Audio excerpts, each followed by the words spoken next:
First of all, thanks ever so much for giving us the opportunity to share this work with you all.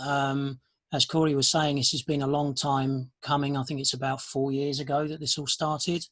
I might tell you a bit of the background through the course of the talk. Just to start off by saying how we're going to organise this, I'm going to give hopefully a very quick introduction, and then I'm going to pass over to Kate, who's going to talk you through some of the methodological principles that we've applied to this work.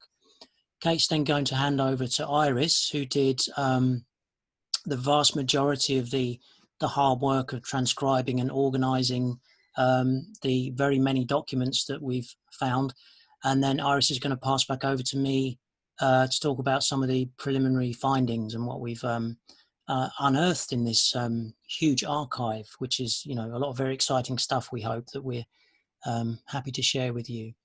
So just to give a brief introduction, how the project started, well, it was really a great stroke of luck that came from contacting the family of Donald Watson a few years ago and getting in touch with his son-in-law, who alerted us to the existence of this archive of documents that Donald Watson had kept throughout his life, or certainly the latter few decades of his life, and gave us kind permission to come and have a look at them. And it kind of all started from there with a great flurry of excitement, a fair amount of disorganisation, it has to be said, which we're gradually overcoming, hopefully. So that's a very quick sense of how it started. It was almost, you know, it was unexpected, it was unplanned, and it was a stroke of great fortune that that this all happened. Okay, so just to avoid making any assumptions that everybody knows who Donald Watson is, I thought I'd give a very quick overview. So Donald Watson, born in 1910, passed away at the age of 95. He is known fairly widely, I think, as one of the key founders of the Vegan Society in the UK, the world's first, in 1944. This blue plaque on the slide commemorates his attendance of this primary school in Mexborough, South Yorkshire, which was his birthplace, and this was unveiled last year. One of the key things I wanted to stress at the outset is that the ideals of veganism were more important to Watson than any individual in the movement, including himself, and that's encapsulated in the quote under the plaque, written the year before he passed away. "I never wanted to be famous, but it seems it is being thrust upon me," and we're still thrusting it upon him, you know, after he's no longer with us. So there is an irony in this that we're aware of, but we think his work merits looking at afresh, including this archive of unpublished work that has not been seen by anyone before. And also having noted his own preferences, it is the case, has been the case for a long time, that the vegan movement, or some people within it perhaps, idealise Watson and of course other individuals, and invoke his, you know, wishes, preferences, views in debates and disputes within the movement. So on that basis alone, it's worth adding some clarity to what his views actually were and making them more widely known, hopefully doing everyone a favour. So a little bit more background, a very brief biographical sketch. As I said, born in 1910 in Mexborough, South Yorkshire, which is quite a rural location, which we'll come back to. Went vegetarian age 13 or 14 in 1924. And from what we read, this was an independent decision, not influenced by other people, didn't know other vegetarians at the time. Became vegan in 1942, before the word existed, of course. Married Dorothy, pictured there, in 1946. And they moved to Keswick in Cumbria in the Lake District in the north of England in 1951. And that's where they remained for the rest of their lives. They had a daughter, Janet, who married Tony, the son-in-law, and it's Tony who we've been in contact with. He was a brother to Norman and Eva, and all the family were vegetarians except Don, who was vegan. So, and this is something that was a surprise to us, and perhaps is not widely known either, that he was the only vegan in the household, certainly for the bulk of of his life. So there may have been a time when Dorothy was vegan in the early days. We're not quite sure about that. But for most of the time, the rest of the family were vegetarian. Now, his working life was spent as a woodwork teacher, retired in the early 1970s. And then in retirement, he remained extremely active, working as a walking guide in the Lake District. And some of the letters that we found in the archive are letters of thanks from tourists who've just written to thank him for a fantastic walk, a fantastic guide, and how much they learned from him. And he died at home in 2005. So what do we, firstly, yes, I should give due thanks to everyone who's helped us get this far. Firstly, to Don himself. I say Don because that's the way he referred to himself and the way he's known within the family. So it's just become a habit to refer to him as Don after speaking to Tony about him so many times over the years. So his own diligent archiving made this possible, of course. So he kept letters since, I think, the late 1960s, really. There's not a great deal before then. But so about, 50 odd years worth of letters that he kept, either carbon copies or photocopies or letters that he'd received. And also this amazing nature diary that he wrote in 1929, every day of the year 1929. And we're going to share quite a few quotes from that later on. And I've mentioned Tony a few times, his very kind permission in giving us access. This wouldn't be possible without him, of course. And he goes on being very supportive of this work and very helpful. And in very practical terms, we received a Culture and Animals Foundation grant in 2018. And since I got a job with the Open University, they've kindly continued that funding with 2 small grants last year and earlier this year. So what are we trying to achieve in the project? As I said, we want to add more depth and context and detail to Watson's own thoughts about veganism, his reflections on the vegan movement, his own vegan practices. There's quite a lot of information about all of that in the archive. And again, we do want to reiterate his own aversion to being idealized as an individual. So there's no doubt that he was, he became justly proud, especially towards the end of his life when people started to contact him with interest and thanking him for his role in the early vegan movement. But he definitely shunned the limelight. He turned down opportunities to be filmed about his life, for example, and many other, what might be to some of us tempting opportunities. And of course, we want to enhance our own understanding of the vegan movement's history using his work. And make available a body of work that's often very inspiring and can uplift us. Of course, as we know, often working in this field can be quite dispiriting. We know that things are still extremely grim for non-human animals. And also, hopefully this helps us all out by emphasizing that this is a valid field of academic inquiry for all of us to be looking into the history of our own movement and indeed asserting that it has a long and storied history. So at that point, I'm going to hand over to Kate, who's going to talk you through the methodology. We'll shuffle over as well. Hello. You just get organised. So I'm going to talk to you a little bit about how we approach this as a research project, and it's part of a broader piece of work that we're doing, where we're kind of developing ideas about a vegan standpoint methodology, a particular standpoint approach to this. And being able to do that, the rationale for us feeling we needed a specifically vegan standpoint methodology is that it helps us engage with and challenge the human use of non-human animals, explore intersecting oppressions between different species. So there's all kinds of reasons why a specific methodology is a valuable tool for us to have as vegan sociologists. The picture that I've put up here, there's some illustrations scattered through this. This is a scan from the Nature Diary from 1929 that Matthew just mentioned, and seeing as it's August the 8th, I thought I'd just show you his August the 8th entry there, but more from the Nature Diary later on. So the development work that we've been doing on a standpoint methodology has been part of this project has been part of that process of developing that methodology. And our first publication that details this is coming out hopefully later this year, but possibly early next year. Everybody's publication's being delayed at the moment for obvious reasons. So it draws on all of our body of work, but as it's been evolving, we've been using it to help guide us through how we've thought about this, data archive that we've got.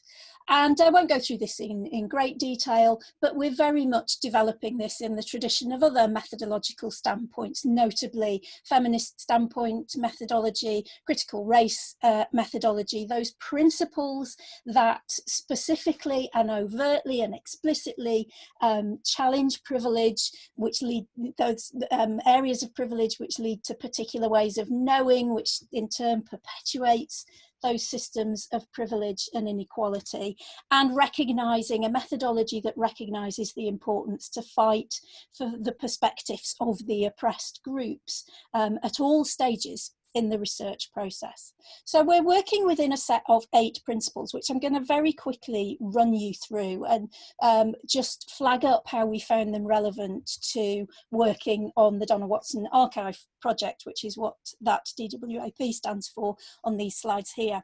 So the first 2 of these principles that we've developed relate to other animals. First and foremost, this is about other animals. That our research, our standpoint is that our research must support non-human animals by challenging their oppression by humans. And as Matthew said, ultimately the purpose of this project is not about one man. It's about the origins and ongoing identity of a set of principles and practices that seek to end the use of non-human animals. The second of these 2 principles about other animals is about working within a kind of anthropological species consciousness, recognising human species privilege in the context of anthropological cultures. So we remain, again, as Matthew mentioned, alert to the problems of focusing on one human in this project and not wanting to overshadow the more important issue of the goals of veganism. And kind of the guiding refrain from that is, will it help veganism and the animals through this project, and how will it do that?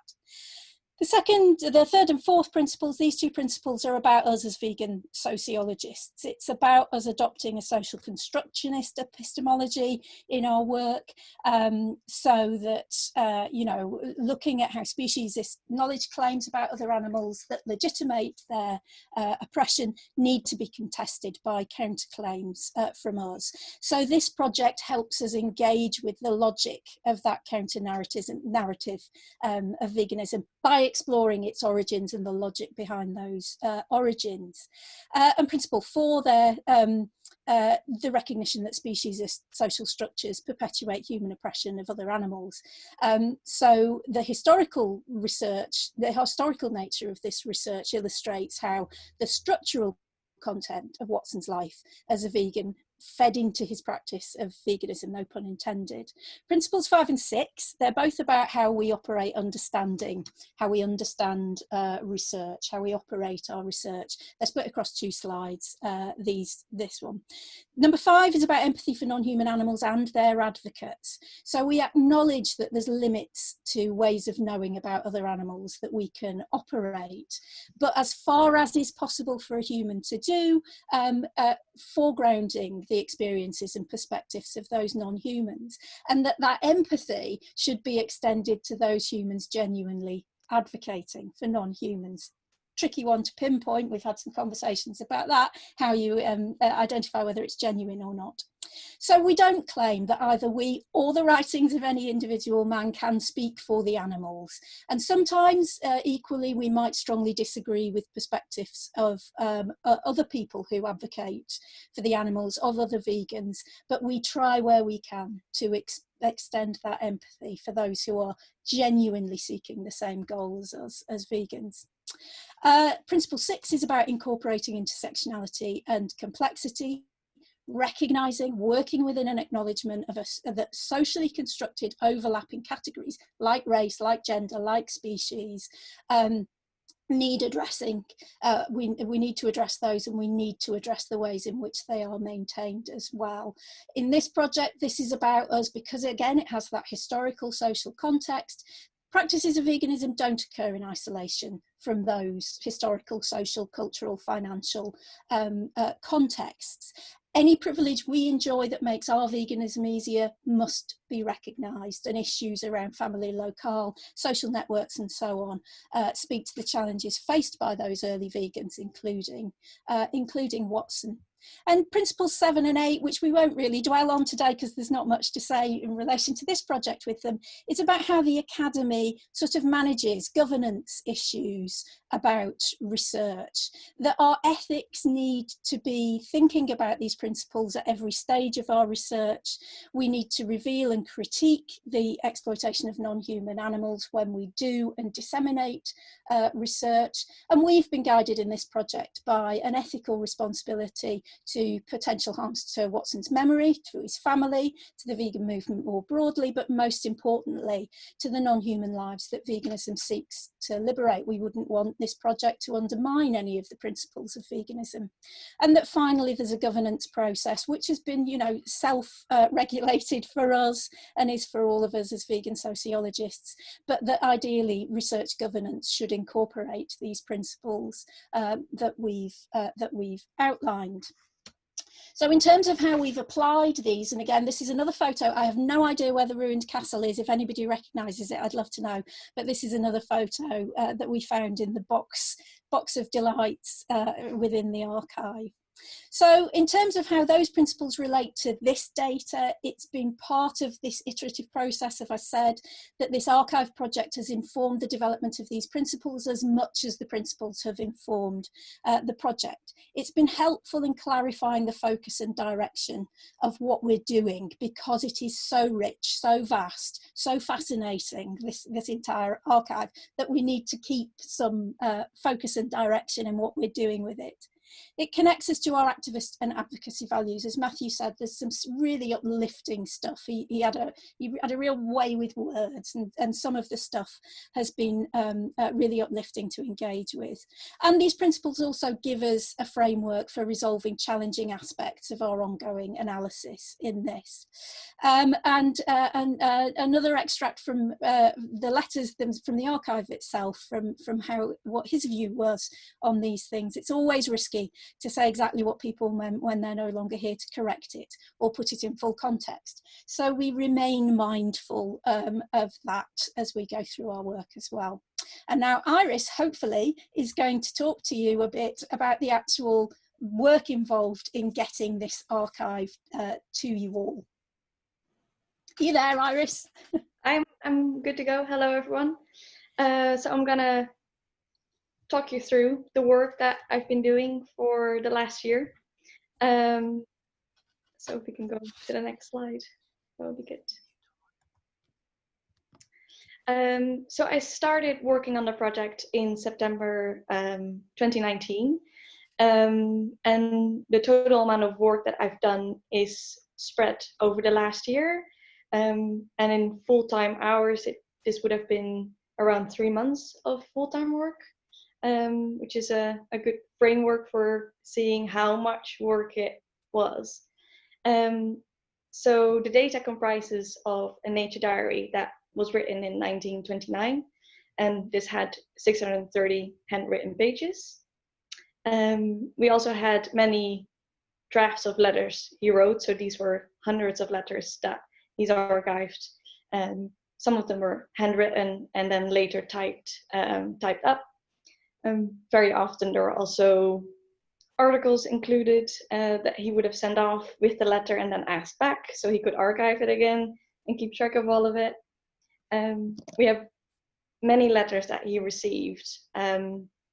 He corresponded a lot with his brother Norman, and we also have many letters that he received from different people active in the vegan movement. For example, Arthur Ling, we have many letters that he received from him.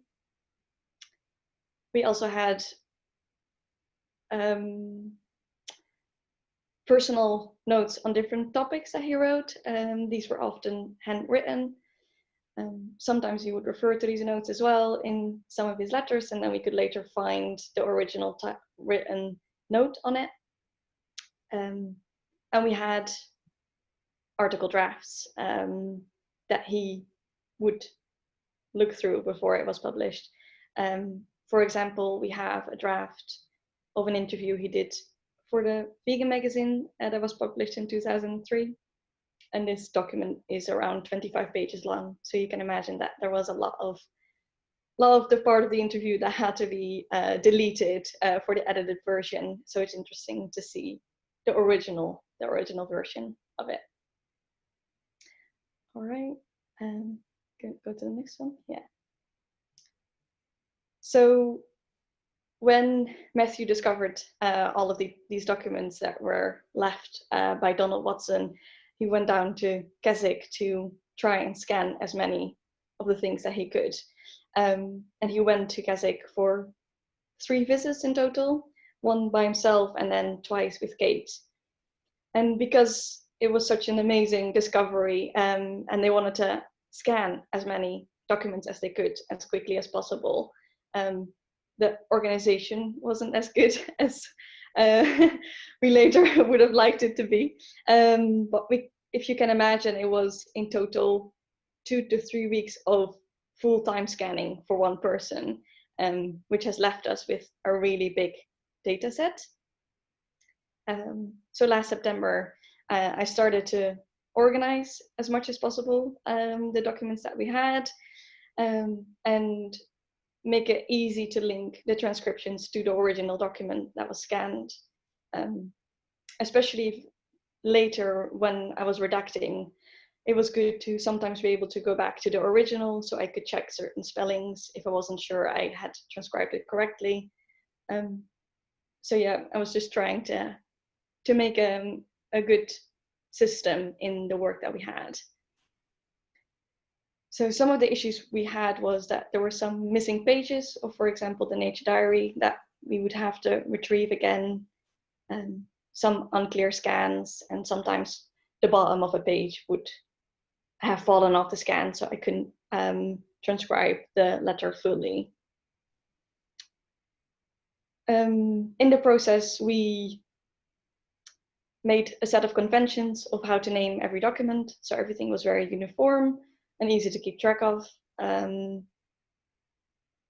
after I've transcribed a lot of documents, we decided on how to redact, because when the archive was made open to us, we discussed with the family what kind of sensitive information they didn't want to be made public.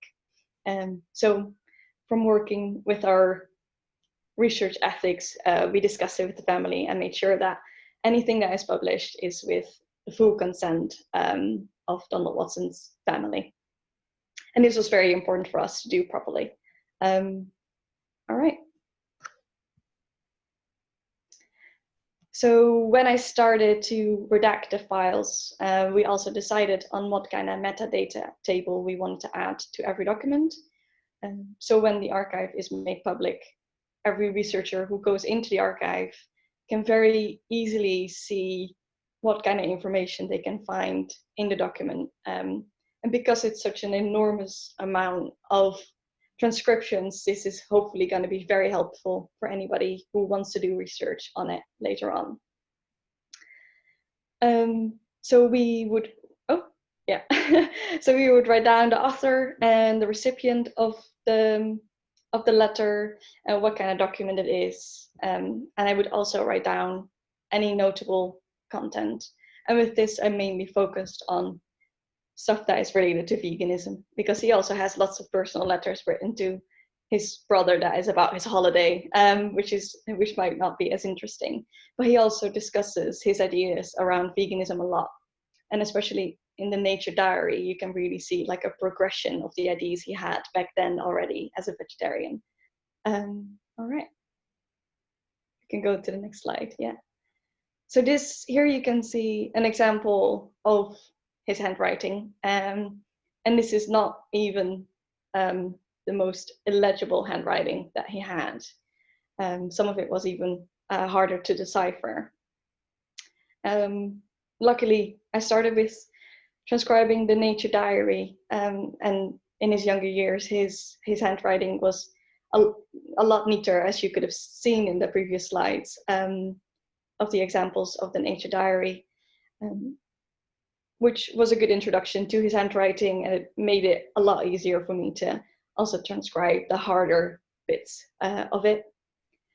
And any words that I couldn't transcribe, I would make a list of it so someone else could go over it later on and fill in the gaps, basically. And I would also check online to make sure that the species of plants and animals that I didn't know, I would transcribe properly, so everything is exact. And any words that might be written down wrongly is how he initially wrote it in his nature diary, so it's all like an exact transcription. We've not changed anything of how he spelled things. All right. So while I was transcribing, we had, and I progressed in the work, we had regular meetings to discuss how it was going and what kind of information I was reading and what kind of interesting things we could already pull from it.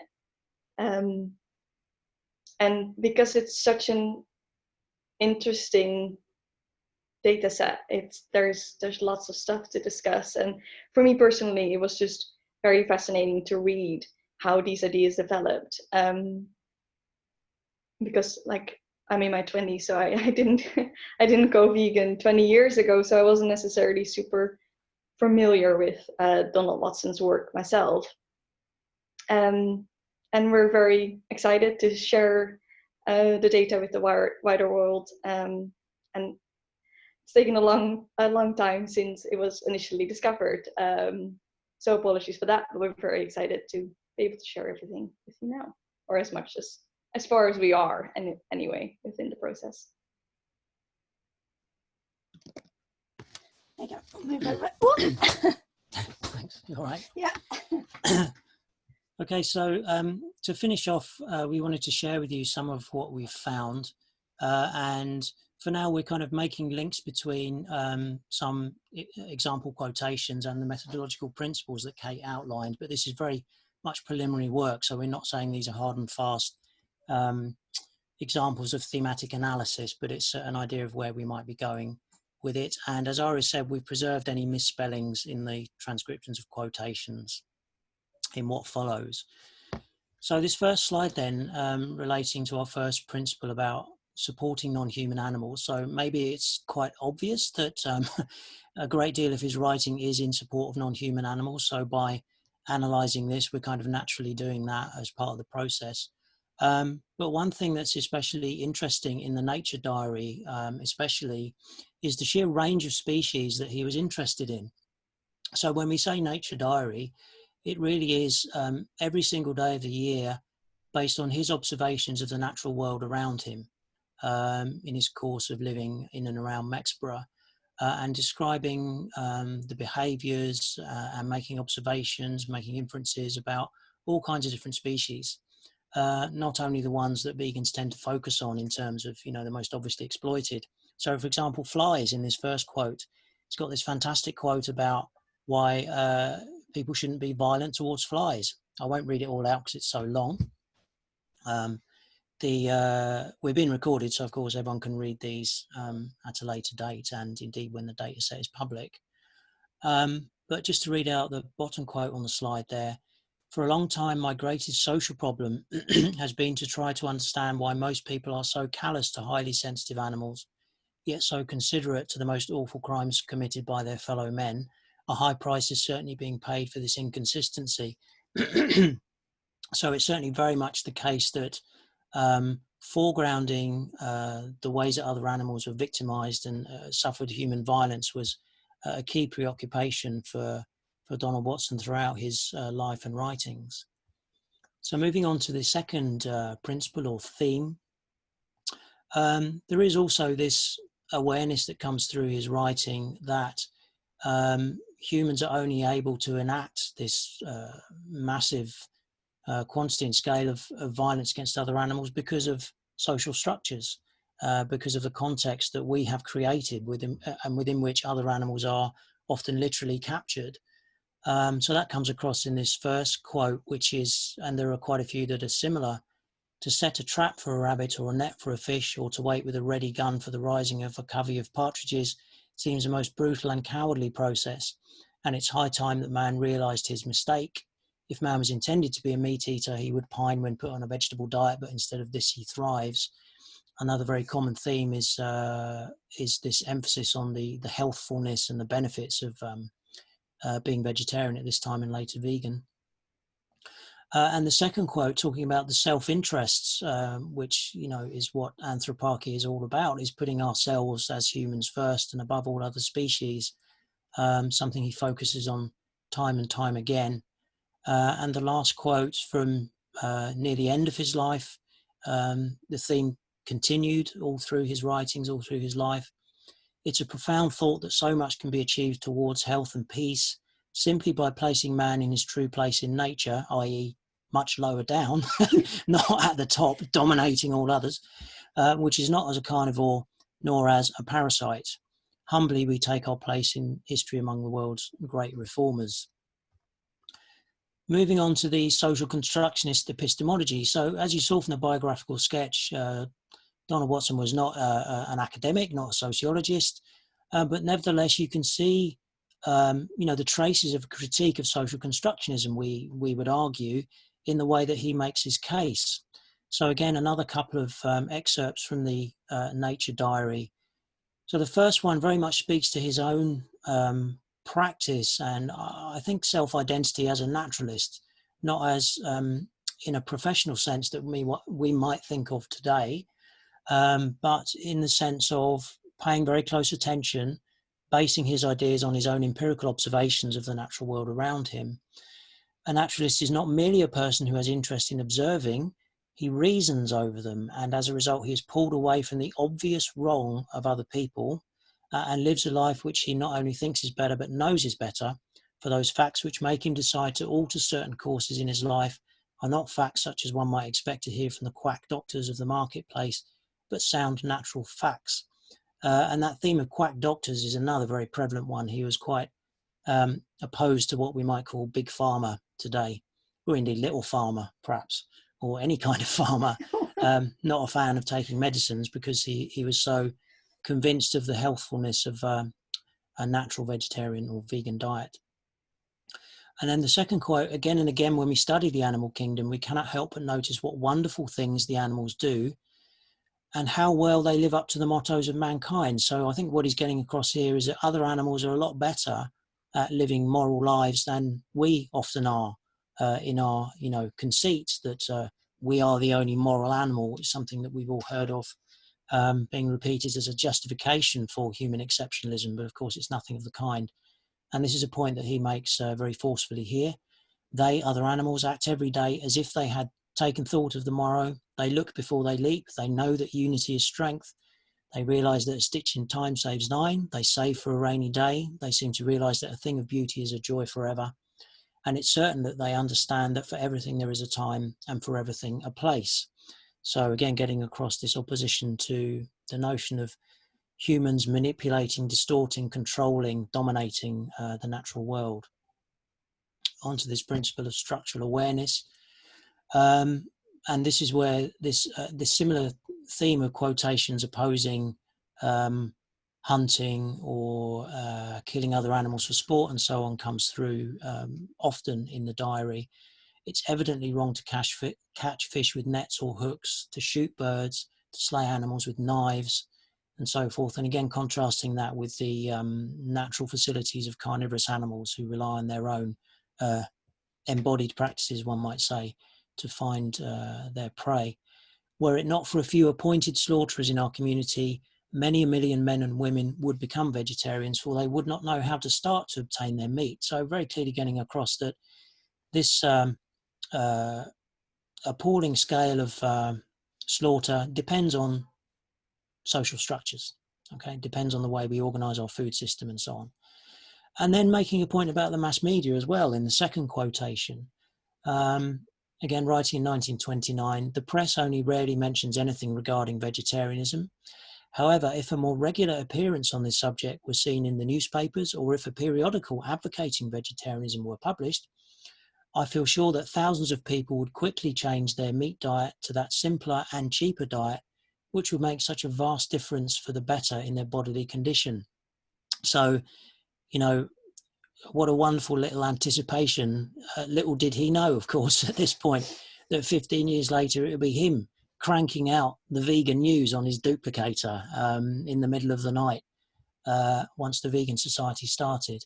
Of course, in recent years, vegan publications have proliferated, and no doubt they play a part in raising awareness of veganism, normalizing vegan practices, and so forth. So definitely ahead of the game in this regard.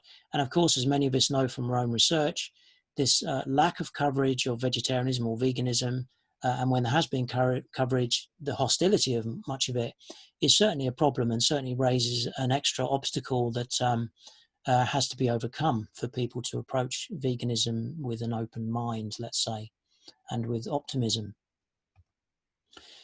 And on to the fifth principle of empathy. So there's maybe more that relates to this principle than any other and certainly in this nature diary, because of the sheer variety of other species that he was fascinated by, and who he closely observed and thought about.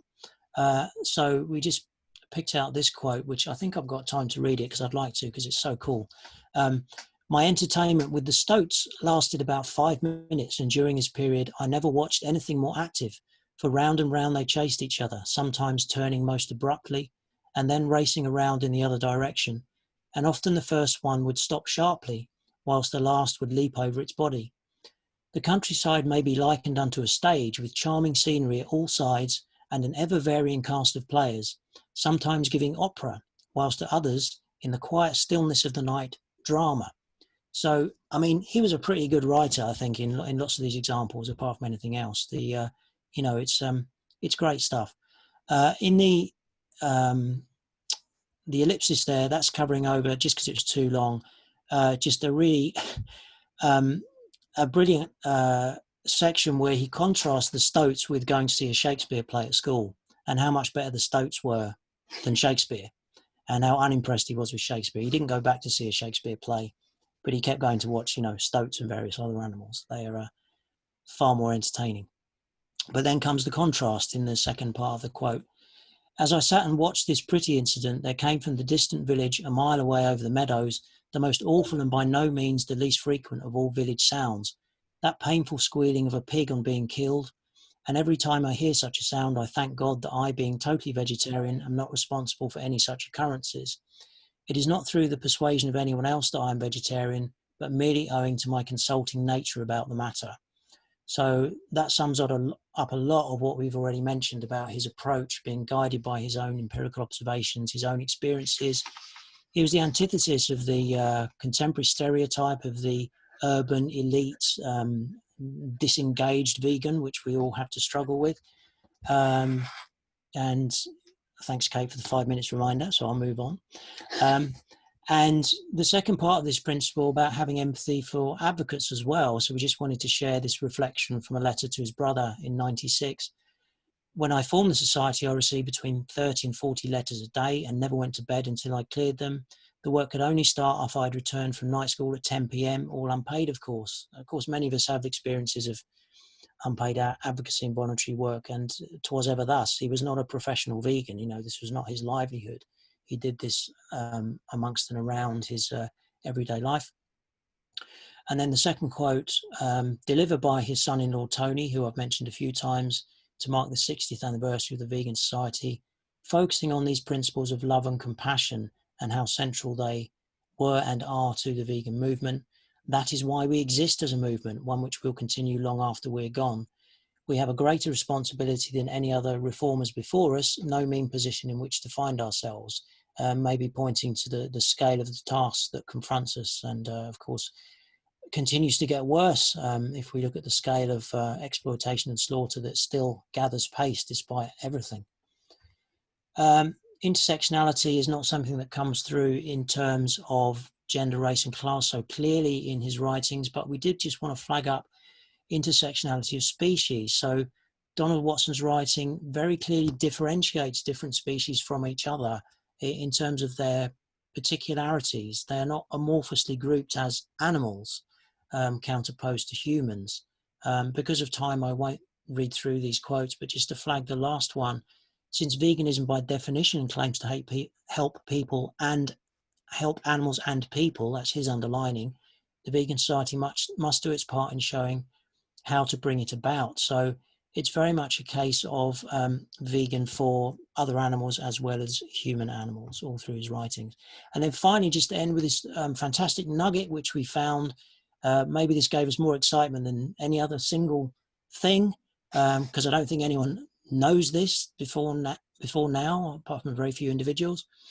It is not generally known that the word vegan was coined by Dot and me when we were sitting out between dances at the Palais de Danse at Leicester one Saturday afternoon, from a letter he wrote in 1994. So there is the Palais de Danse. That's from the 1950s, but similar-ish, we think, to what it might have looked like when he was there with Dorothy in the 1940s, inventing the word vegan together. So we have a place we can identify where the word was invented, and how cool is that? So this building is still standing. Unfortunately, it's a derelict nightclub at this stage, but you know, the scene is ripe for anyone to open a vegan nightclub or a vegan dance hall or a vegan something, and let's get a plaque on it and so forth, and celebrate this place. Hope it doesn't get knocked down before that might happen. There was a planning decision to convert it into flats, to keep the facade and build flats behind it with shops at the bottom. So yeah, vegan shop owners, look out. Yeah, vegan shop owners, look out. But let's at least get a plaque on there, I think. But that's just something we wanted to share with you because that excited us a great deal. So that's the end of what we're sharing, but just to say what we're going to do next, we're in the process of writing a journal article, which we hope to submit, well, by the end of this month, if we possibly can, to do some preliminary sociological analysis. And then the plan is to produce an edited book collecting his published writing, so the stuff he wrote in the early vegan magazine and again in the 1980s when he wrote articles for it, as well as excerpts from the letters and the diary. And then once we've published, we'll make the entire archive available to anyone, hosted by the Open University. So you've seen how the metadata table will look. So it'll all be there for other researchers and biographers. Please contact me if you're interested, if you have questions. And just to end with another, kind of ironic quote, I suppose, from a letter to his brother. I doubt if many people would be interested in details of my life, how wrong he was, I reckon. Well, we're certainly interested anyway. Unless, of course, veganism is seen to have cracked the code that's beaten everyone else to show for the first time how man can live healthily and at peace in this hostile world. This may be some time ahead. Maybe, maybe not. We're all doing our best to shorten that time. So that's it. So I'll stop there. And thanks very much for listening. And look forward to any questions that have come up. Excellent. Thank you. So here's what we're going to do, folks. We have a full solid 15 minutes. We have 30 people. So far, no one's left any questions that I could see in the chat function. So perhaps we could risk unmuting folks as long as we're cognizant of time and we're letting other folks have a go if they want one. I think we've been having issues with the hand raise function. Is anybody able to see their hand raising function? No, the Australia group, we're having difficulties too. Okay, so what we can do then is if you kind of leave a message in the, here we go. So I'll just do this. So Josephine says, I have a question. So I will unmute Josephine and let Josephine ask. And again, let's just be mindful that other folks will probably want to talk as well. All right. Unmute. You were unmuted. Are you able to do it yourself, Josephine? Yep. Can you hear me? Oh, there it goes. Okay.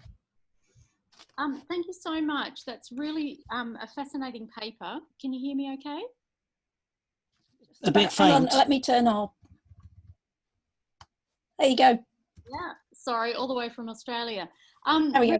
Fascinating paper. Thank you so much for that. I just called to mind for me the history of the Adventist Church, and I wondered if you were aware of that. in relation to where that sits with his veganism, because Ellen White, who founded the Adventist Church, said that Adventists would go on to be vegan, and she believed that they should become vegan, which I found out from a friend of mine. Are you conscious of that, or does this intersect with his... Not in terms of that specifically. There's a really interesting and complicated picture in terms of his own faith and participation in the activities of the church, which were two quite different things, because I think that the other members of his family were much more deeply religious than he personally was, but the activities of being engaged with the church, and he does talk about God quite a lot. So there's a really interesting kind of toing and froing about his linking his principles around veganism to issues of faith. But in terms of the Adventist stuff, I'm not familiar with it, no. No, I was just interested in it in relation to vegan history, which I hadn't thought about before. And I'm fascinated to hear about your paper. But, you know, she was born in the late 1820s, I think, and was advocating for a vegan diet, you know, through the 1800s. Mm. Yeah, and in fact, the establishing the founding of the Vegan Society in 1944, which I think is fairly well documented, had come about after a series of letters to the Vegetarian Society's magazine. What we understand is that kind of debate around dairy and eggs and other animal products would occur relatively regularly. It would kind of flare up and then die back down again within the vegetarian movement. And there's certainly lots of evidence that Victorian vegetarians were actually what we'd call vegan nowadays. What was different in 1944, I think, was the fastidiousness, the determination, the ownership of a typewriter that Donald Watson had, so that when he got involved in one of these exchanges, it didn't die back down again. He did something with it and moved it forward. So he certainly wasn't the first to think of the idea, all those early founders weren't, but it was, he kind of harnessed it in a way that hadn't been elsewhere. Yeah, and I was just reminded by the question on one of our earlier slides that we had a scan of a document entitled The Lifestyle of Donald Watson, and one of the points he's written on there is DIY religion.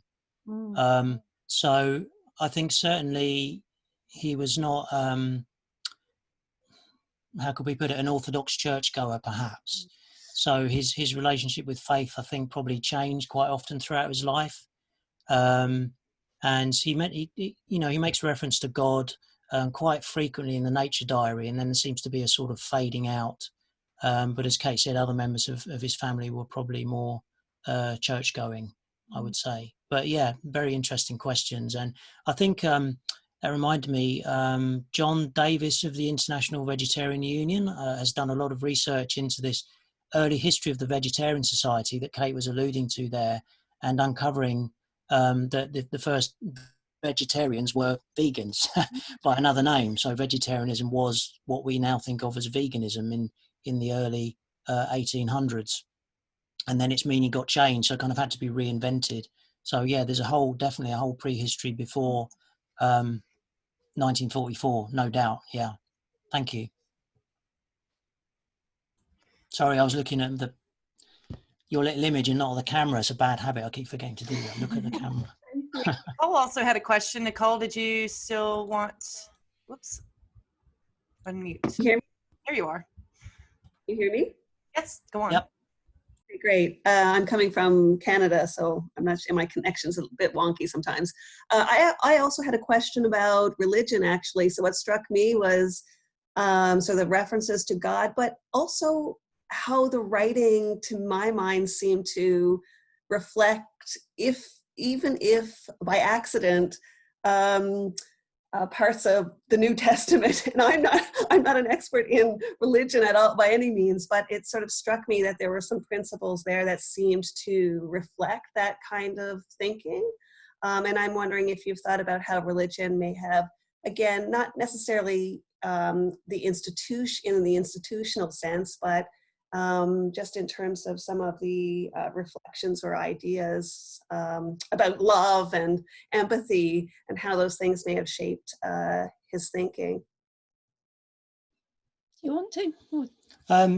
Well, no, to be honest. I mean, yes, it struck us that this general theme is very prevalent, but we haven't gone into it in any depth. That's just being honest about it. We've not sort of got to that stage, but it's certainly something that we'll have to consider. Mm-hmm. Is that fair to say? Yeah, and I think that he's kind of oddly, given that the conclusions were in so many ways liberal and radical in terms of his challenging of humans' use of non-human animals, that those principles were very conservative, traditional, that he built that from, that they very much bear those hallmarks, as you've said. So even though it took him into somewhere which was not a conservative position to have in terms of how he felt about our relationship to other animals, I think the principles that informed it, the logic of it, that he brought to those observations of nature were in many ways quite traditional and conservative. Would you agree with that? Yeah, well, possibly, yeah. It's the conclusions he drew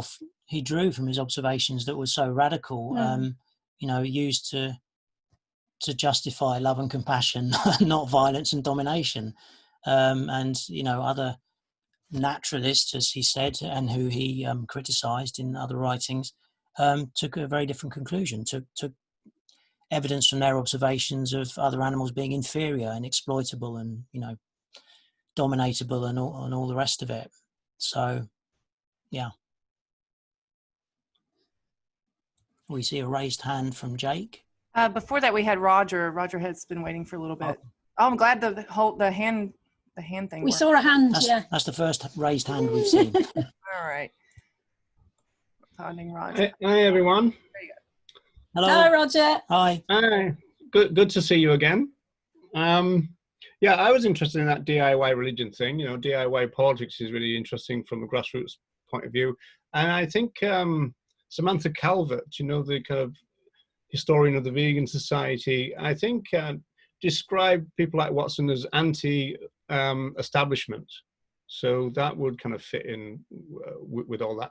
But in terms of your slide 21, it's the number 15. I love that because I was born not that far away from where Watson was born, and I was thinking, well, you would be having cold baths and sunbathing in Yorkshire, So. But in terms of, you know my position about.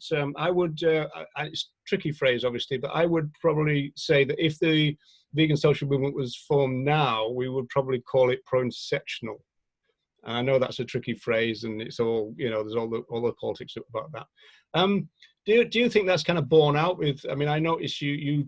One of the slides toward the end was talking about animals and people, and there's this phrase and this thing that comes through from Leslie Cross and Watson all the time, the better interests of mankind, and they were really trying to work out why. This is an advert for my talk later on, but why humanity had become so violent, and is that all borne out with what you've seen so far? Or I do notice when you're on the Animal Rights show, Kate, you said there's a few contradictions. I was interested in that. Well, I think just that we see, because the earliest stuff we've got is 1929. The latest stuff we've got is the year that he passed away. That's a very, very long time for somebody to hold fixed views, especially when you read through the Nature Diary, that he is, and again, as he said about this idea of being a naturist, he is making observations and drawing naturalist, not a naturist. Oh my God, he is making observations and drawing conclusions based on what he sees and what he observes. So I think that, yes, those connections where he sees them, we see them in his writing, but then that we also have to recognise that there is a limit to what he will have been exposed to, experienced, seen. That, he was a woodwork teacher from Leicester who then moved to a little town in the Lake District. And that just because we don't see all of those connections that we would include in terms of intersectionality today, I think that his processes of thinking through them are consistent with making those links where he has encountered and observed them as a fully clothed naturalist. Yeah, you mean you don't have any nude pictures of Watson then, no? There's nothing like that to share, no. Oh. Thankfully. But yeah, we're taking that out of the recording. Yeah. But also, in his some of his published work, this comes out maybe a little bit more clearly than in some of the private letters. So in terms of things like food, what we'd now call food security, looking at issues of global hunger and inequality in access to food and so forth, that's certainly very prominent in the early writings of the Vegan Society, much of which he himself wrote, of course, in the first 2 or 3 years of the Vegan magazine.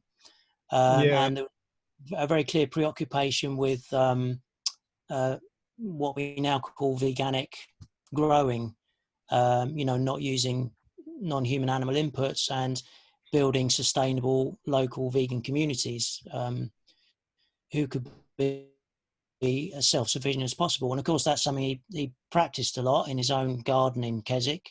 I think it says somewhere in one of the documents he had an acre, a garden of an acre, so he grew a lot of produce there. But certainly, a picture of his garden. I don't know if can people still see our slideshare? Still sharing. Okay, I'll still share. So yeah, that gives you. I mean, that's a view from the top of the garden, so you can't see it clearly, but it gives you a sense of the space that he had to work with. So yeah, so there's this sort of maybe proto-intersectionality almost you can see pointing in that direction, but of course nothing like what we understand by that term now, with what we've learned from Black feminism and so forth, and the academic development of the term still ongoing, still evolving. But yeah, something. Maybe we'd be better off with David Nybert's idea of entanglements thing. But I mean, I would go back to what Kate said there, in the sense that I mean, obviously people are product of their time, but I mean, we are talking about 1920s writing all the way through, and obviously the main kind of social movement writing in the 1940s, then 50s with Cross and stuff. So this is before second wave feminism, it's before the civil rights movement. So, it's almost like, people complain about Marx didn't write about feminism. Well, I wonder why, so you can explain it in those terms anyway. It's just, I was just want to try to get the general idea thrust from it. So I'm relieved that, that all the things I've said in the last few years have not been contradicted by Donald Watson. I'd have been in real trouble, wouldn't I? So. Well, I mean, this is one of the things we're really excited about, is eventually when we publish, being able to make this public, so that you, Roger, and anyone else can delve into there. And, I'm sure others will find stuff that we didn't, think to focus on or can interpret in different ways. And so that's going to be... Yeah, that's going to be very exciting. Yeah. Everyone can see exactly what he thought of Leslie Cross's views on veganism. Yes, rather positive. So we're just about out of time, but I was wondering if we could just possibly squeeze Jake in really quick. Hi, afternoon everyone. Jake Holloway Costello. I think this is a fantastic resource, and I agree that this will be invaluable for sociological community, but also for wider use. I'm just thinking, I've had examples in the past where somebody has asked me something like, Jake, is this product, activity, this thing that I'm doing, is it, what you would think of as being vegan? And I've responded by saying on occasion, well, remember what Watson said when he wrote this thing, decades ago. And I wonder whether sometimes quoting Watson's work almost makes veganism seem scriptural or somewhat cultist in some way, which of course that's not the purpose of this project. So I wonder what your advice might be, not so much for academics and scholars, but for activists or just the average vegan who might want to make sense of these resources when they do go public. What advice you might give them in how to use them for maximum potential without seeming too scriptural? Do you have any advice for those people? That's a great question. It is a great question. It's something we thought about a lot, because it comes through so clearly from his own writings that he did not want to be that figure. And indeed, Tony's confirmed this to us with his reminiscences about Don, who we knew since 1980. He was very much averse to being set up as some kind of authority figure or you know, that there was any kind of doctrinaire position to be taken from him. So I think that's certainly something that I think can be of value to activists, is just that kind of note of caution to not fall into that trap maybe of you know, what would Donald do? We don't want to go there for him or for anyone else in the movement, to be honest. There was I mean, as I'm sure you can imagine, even though we had a lot of extracts on these slides, we really had to be selective about what we shared today. There was one which I think didn't make the cut, but he talks about our movement. He talks very much in collective terms, even when it's evident that it was all his stuff. So, for example, early issues of The Vegan, he talks about the society, us, ours. It's always about that collective, and it's hard because so much of his writing is so articulate and so engaging to read. It's hard to resist that, but he himself was always clear, I think, that this was not his movement or his idea, that he was an obstetrician at its birth. That's another of the beautiful quotes that we've got in the archive, rather than any sort of oracle. Yeah. Lovely, thank you. All right, folks, thanks very much. This was an amazing, amazing presentation. And I also want to thank Iris for doing all